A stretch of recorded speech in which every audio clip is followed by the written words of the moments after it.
اعوذ باللہ من الشیطان الرجیم بسم اللہ الرحمن الرحیم الصلاۃ والسلام علیکہ یا سیدی یا رسول اللہ الصلاۃ والسلام علیکہ یا سیدی یا حبیب اللہ۔ السلام علیکم ناظرین، آپ دیکھ رہے ہیں دی اسکیچ آف اسلام اور میں ہوں آپ کا میزبان محمد احسان حق۔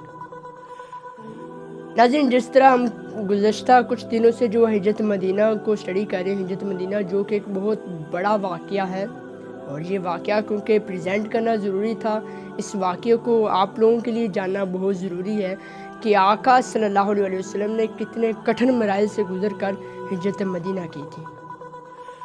یہ واقعہ آپ لوگوں کے لیے جاننا بہت ضروری ہے۔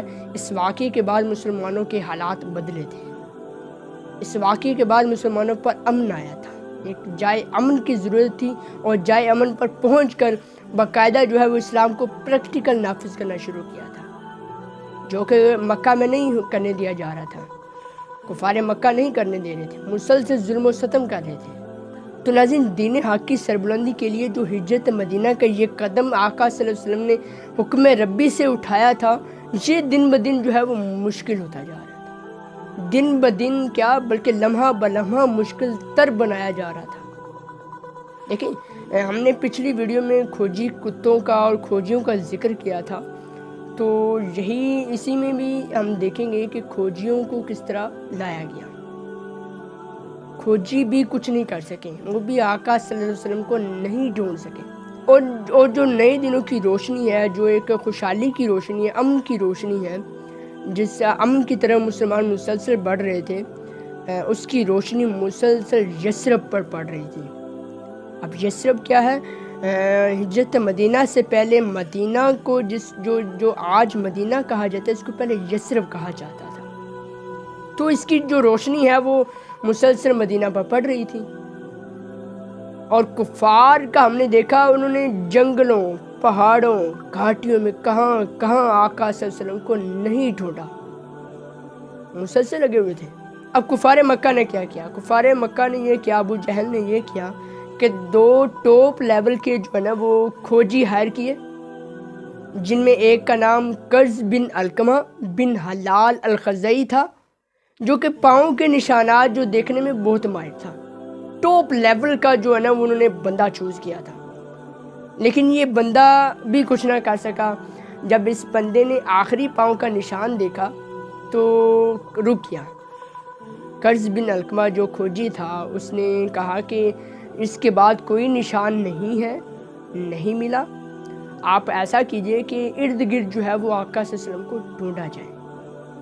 اب جو پوری کی پوری ٹیم گئی ہوئی تھی، ان میں سے ایک شخص نے کہا کہ یار دیکھو نا، پاس غار بھی تو ہے، اس کا نام غار ثور ہے، تو غار ثور کے اندر جا کے دیکھتے ہیں۔ تو وہیں پر جو ہے وہ دشمن مصطفیٰ امیہ بن خلف نے کہا، نہیں، کیا آپ کو غار کی حالت سے پتہ نہیں چل رہا کہ غار کے دہانے پر مکڑی کا جالا ہے، مکڑی نے جالا بن رکھا ہے، اور آپ کہہ رہے ہیں کہ اس کے اندر وہ ہے؟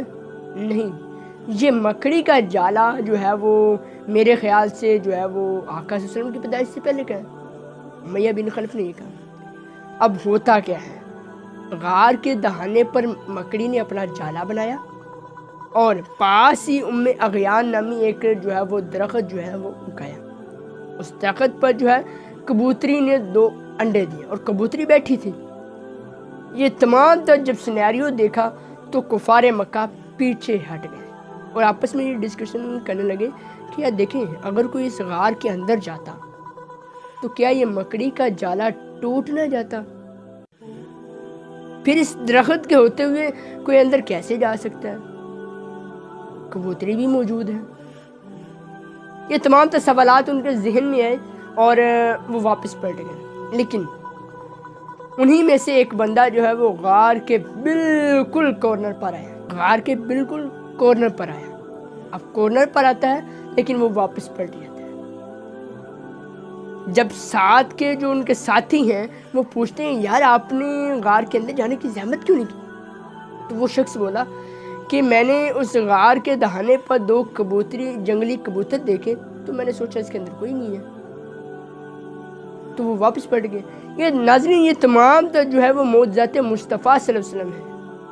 یہ اللہ تعالیٰ جو ہے وہ مسلسل آقا صلی اللہ علیہ وسلم کی حفاظت فرما رہے ہیں، قدم بقدم آقا صلی اللہ علیہ وسلم کی حفاظت کا انتظام کیا جا رہا ہے۔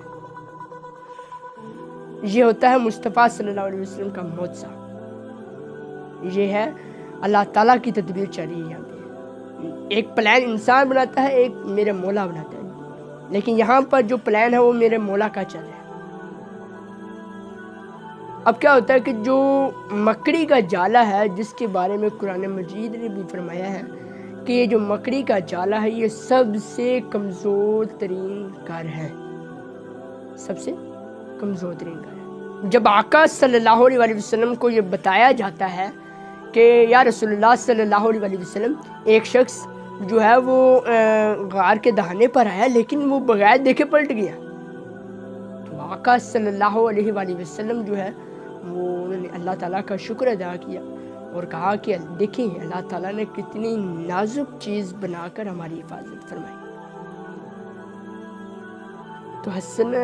تو حضرت حسن بصری رضی اللہ تعالیٰ عنہ یہ فرماتے ہیں کہ جب وہ شخص جو ہے جو غار کے دہانے پر منہ پر آیا تھا تو آقا صلی اللہ علیہ وسلم سجدے کی حالت میں تھے، اور حضرت ابوبکر صدیق رضی اللہ تعالیٰ عنہ مسلسل ایک ڈھال کے طور پر آقا صلی اللہ علیہ وسلم کی حفاظت فرما رہے تھے۔ حضرت ابوبکر صدیق رضی اللہ تعالیٰ عنہ کی بے چینی کا عالم نہیں تھا۔ وہی میں نے پچھلی مرتبہ بھی ذکر کیا کہ دوست کون ہوتا ہے؟ جس نے دوست کی ڈیفینیشن جاننی ہو وہ حضرت ابوبکر صدیق رضی اللہ تعالیٰ عنہ کی زندگی کو اسٹڈی کرے، حضرت ابوبکر صدیق رضی اللہ تعالیٰ عنہ کی زندگی کو دیکھیں کہ انہوں نے اس مشکل حالات میں نہ صرف آقا صلی اللہ علیہ وسلم کا بلکہ دین اسلام کے مسلسل شانہ بشانہ کھڑے، ایک ایک لمحہ آقا صلی اللہ علیہ وسلم کی حفاظت کی۔ تو ناظرین آگے ہم جانیں گے کہ اس غار ثور میں کتنی مرتبہ جو ہے وہ مکڑی نے جالے بنائے اور کن دو پیغمبروں کی جو ہے وہ مکڑی نے جالے بنا کر حفاظت فرمائی، وہ دوسرے پیغمبر کا نام کیا ہے۔ یہ تمام تفصیلات جاننے کے لیے دیکھتے رہیے دیئرز کیچ اپ اسلام۔ اب تک کے لیے اتنا ہی، اپنے میزبان محمد حسن کو دیجیے اجازت، اللہ حافظ۔